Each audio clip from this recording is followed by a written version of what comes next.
Hello, my dear friends. Greetings from a bit of a chilly island these days. I hope you're all doing well, and I hope that you're enjoying the seasonal shift wherever you are in the world. It's getting to look a bit more like autumn every day.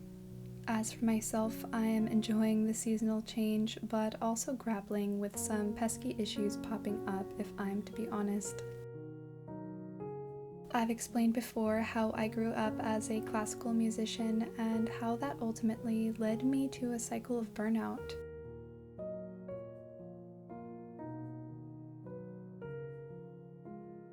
As I am now continuing on my creative path in other ways, I've observed just how much my classical musician mindset has shaped me and is still with me. Like all creators, I find myself coming up against stumbling blocks, unexpected challenges, and downright failures. And it can be really discouraging sometimes. Sometimes I find myself getting hung up on whether my creative project is a success or not. You see, growing up, I had a calendar full of auditions, competitions, and performances that, to me, felt very high stakes. Even my weekly music lessons felt high stakes.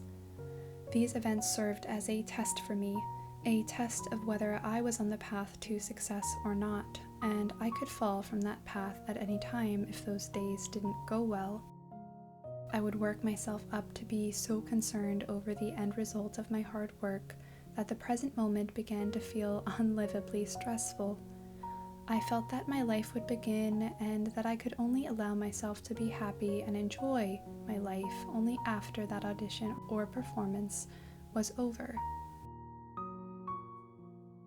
The problem was there was always a next performance, a next audition to prepare for. So this state of limbo became my life.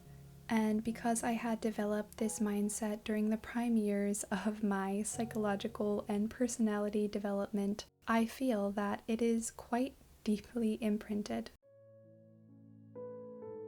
While my life has changed very much since my days of performing, recently I could feel this mindset creeping back in. During my time living in the ashram, I was able to suspend my creative pursuits and focus on other areas of my self-development. Life felt very calm and very safe as I lived my daily life without having to put myself out there, so to speak, through performances.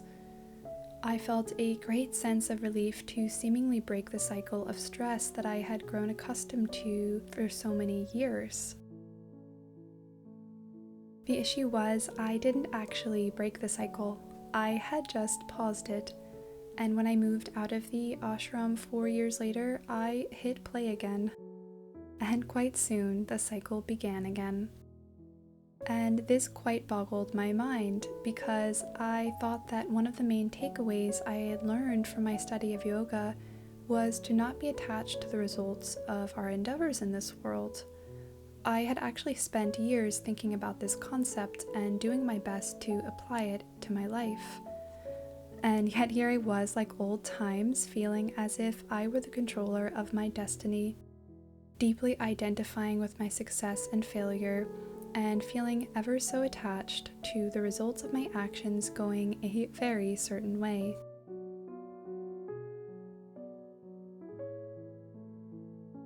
I guess the first thing I could say is that it made me realize that working on my perfectionism is a longer process than I thought, and is something that is usually only achieved through experience, through failure, through trial and error.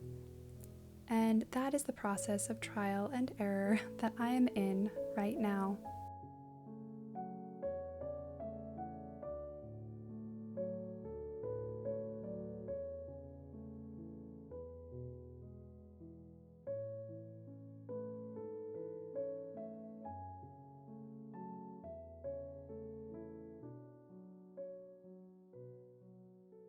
But I'm looking for another way to be an artist than what is conventionally shown as an artist. The examples of the tortured artist, the artist who suffers greatly for their work, the artist who relies on many self-destructive vices to counterbalance their, quote, devotion to their art. There is a kind of credit we can get as artists if we are seen to be the kind of artist that suffers. We make allowances for destructive behavior in artists on the merit of their genius. I've already seen that world, and it's not as glamorous as it looks.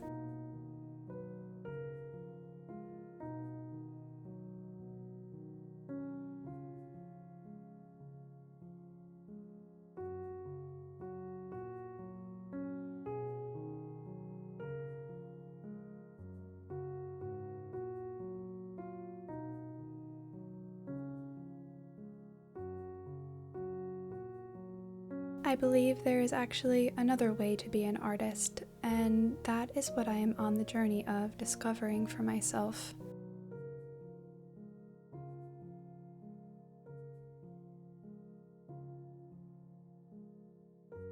What I've learned so far is that as humans, we are not in control. We are very much out of control, and there is an element of destiny that leads us very much to where we need to be, to learn the lessons we need to learn, and to prepare us for greater opportunities in the future. So when we inevitably fail in our attempts to do anything, which includes creating great art, we very much take it upon our own shoulders, which then leads to frustration and anger, which then sends us on a path that brings us further and further down.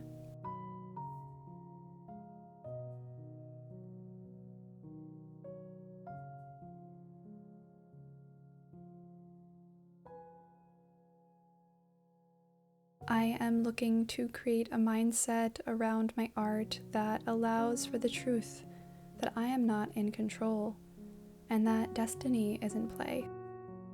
A mindset that includes failure as part of the process. A mindset that relieves my ego from having to bear the weight of being solely responsible for my successes and failures. While we have the free will to make our best efforts in our work, we can also allow for the fact that we are not always able to make things happen, and that is okay.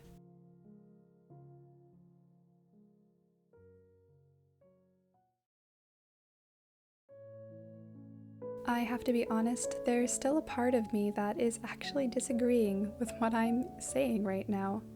There's part of me that is focused on getting results and trying to contort my life and my circumstances in different ways to get the results from my work that I want. And that is the voice that is going to continually pop into my head throughout this process.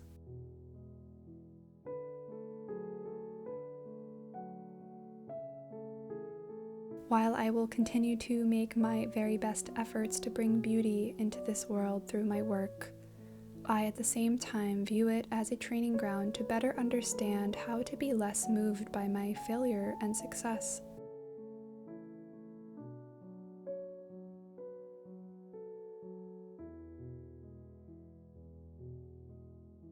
I want to thank you all so much for listening, and I also want to thank my husband for encouraging me and supporting me in this journey. I am very curious to know if any of you resonate with this issue or if you have found ways to grapple with perfectionism in your life. I also want to thank you all for the overwhelmingly supportive comments on my last video. It really means a lot to hear from you all, and I'm so grateful that each and every one of you are here. Thanks again, and I'll be seeing you all next week.